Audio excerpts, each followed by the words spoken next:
Welcome to this week's Indie Artist Music Hustle with Blonde Intelligence. I am your host, Miss Roni, where I always seek to give you exquisite cranial repertoire. I know that everybody has heard several different podcasts and commentary on the pre-legal Drake tactics about the Payola with UMG. But Drake's relationship with Universal Music Group has been a topic of intense discussion, particularly in the light of the recent accusations of Payola concerning Kendrick's Lamar record, Not Like Us. Payola is the illegal practice of paying radio stations or other platforms to play specific songs, raises significant ethical and legal questions about the music industry. Drake has reportedly benefited from Payola through inflated streaming numbers and increased radio play. Media reports suggest that Drake's songs frequently appeared in multiple playlists, which raises concerns about the authenticity of his popularity, and this is according to Rolling Stones. Payola raises concerns about the authenticity of an artist's popularity because it suggests that their success may not be a true reflection of public interest. For example, Drake's inflated streaming numbers and increased radio play imply that his music is being artificially promoted rather than being organically popular. This manipulation of the music market undermines the idea that listeners are choosing music based on personal preferences, which can distort the competitive landscape of the industry. Additionally, the prevalence of Payola can lead to a lack of diversity in music being produced and promoted. When certain artists, like Drake, dominate playlists through questionable practices, emerging artists with genuine talent may struggle to gain recognition, and we see that all the time. This not only affects the artist, but it also limits listeners' exposure to a broader range of music, ultimately impacting the cultural richness of the music industry. Playlist dominance. In 2022, fans expressed frustrations stating it feels like Drake is on every playlist, regardless of the genre, Billboard 2022. This can create an illusion of popularity, leading to more streams and sales, which are essential for an artist's financial gain. Drake has skillfully created illusions of popularity in the hip-hop industry through strategic collaborations and consistent presence across various music genres.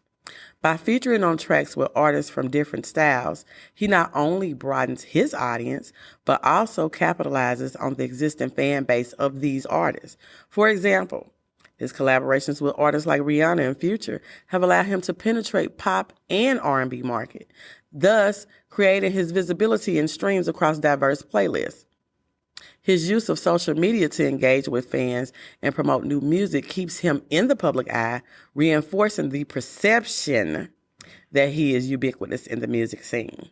Drake's ability to release multiple projects within a year, including albums, mixtapes, and singles, creates an illusion of constant activity and relevance. This strategy leads to higher streaming numbers and sales, which directly contributes to his financial success. The more frequently his music appears on playlists, regardless of the genre, the more it solidifies his status as a dominant force in the industry. As a result, listeners may feel compelled to engage with his music simply because it is being pushed on them and potentially skewing their perception of his actual popularity and influence in hip-hop. Industry connections.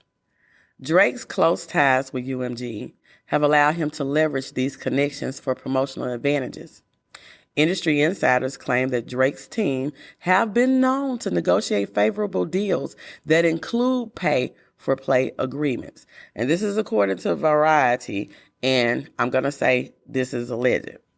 The impact on chart performance. The manipulation of chart positions through Payola can give the misleading impression that an artist is more successful than they are. According to industry analysts, The charts can be easily influenced by strategic playlist placements. This is according to Pitchfork in 2023. This impacts not only Drake's career, but also the careers of emerging artists who rely on genuine streams. And let's talk a little bit about the legal ramifications. If it were proven that Drake engaged in payola practices, he could face severe legal consequences. The Federal Communications Commission, FCC, enforces strict regulations against payola, which could lead to fines or even criminal charges. Precedents in the legal industry. In previous cases, such as the 2019 Payola scandal involving several artists, highlights the legal risks associated with these practices. As stated by a legal expert, artists must be cautious. The repercussions of payola can tarnish reputations and lead to lawsuits, and that is according to The Guardian in 2019. Now let's talk a little bit about public perception. The public's trust in artists can be damaged if payola practices are uncovered. Drake's reputation as a leading figure in hip-hop could suffer as fans may question the authenticity of his success. And fans are already questioning that. And I just feel like that if you're going to talk about payola, then for you to have that much information on how the procedure is done, then I kind of feel like that you're telling on yourself. Now let's look at the ethical considerations. Beyond legal implications, ethical concerns arise regarding the fairness of payola. The music industry should promote equality and access for all artists, not just those who can afford the pay-for-pay schemes. So in summary, if Drake has benefited from payola through UMG, it presents a complex web of financial, legal, and ethical implications. The music industry must address these practices to ensure a level playing field for all artists. And we're going to wait and look to see if that happens. Because I have done several releases for independent music artists. And of course, you have to have your press release and you have to have your promotional budget and who you're going to advertise with and all that. To me, all of that is still considered part of payola, but it's like necessary things that you have to do. Even if you're looking at like Facebook and YouTube, you can pay for promotion, pay for advertising. You advertise on our platform, we'll do this. And I know that once you get to a certain threshold on your own, then some companies will come in and add more promotion depending on where you're at. But for the most part, anywhere you release your music, they're wanting some form of paying for promotion, as they call it. So that's everywhere. And I'm going to wait to see if this get any better for new emerging artists. But that's all I have for today. Remember, you can catch Indie Artist Music Hustle with Blind Intelligence on all podcast platforms. You can catch us sometimes streaming live on social media. And of course, you can catch everything on my website, www.blonde-intelligence.com. That's where you can see the podcast, you can read the blog, and you can also copy your merch. But anyway, I'll see you next week. Bye. Hey girl, let me tell you about this podcast. Girl, everybody has a podcast these days. But this one interviews new and interesting indie artists. It's called Indie Artist Music Hustle with Blind Intelligence. Really? Where can I find it?